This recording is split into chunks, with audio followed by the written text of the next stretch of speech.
দুনিয়াতে যত অদ্ভুত অদ্ভুত প্রশ্ন সব আপনি মুসা আলাইহিস সালামের মাথা থেকে পাবেন। বিভিন্ন বিষয়ে আল্লাহরে প্রশ্ন করতেন। সেদিন মুসা আলাইহিস সালাম আল্লাহরে বললেন, আল্লাহ আপনি আমার এমন একটা জিকির শিখাইয়া দেন যে জিকিরটার শব্দ আপনি আর আমি ছাড়া কেউ জানবে না।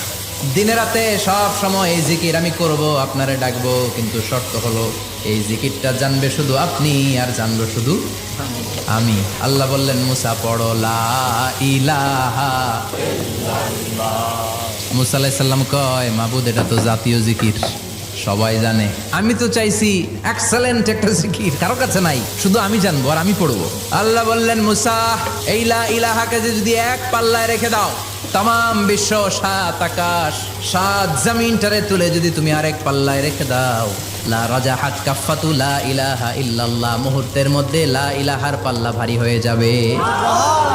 ও মুসা, তুমি যতই এক্সক্লুসিভ জিকির চাও, লা ইলাহার চেয়ে দামি জিকির আমার কাছে নাই।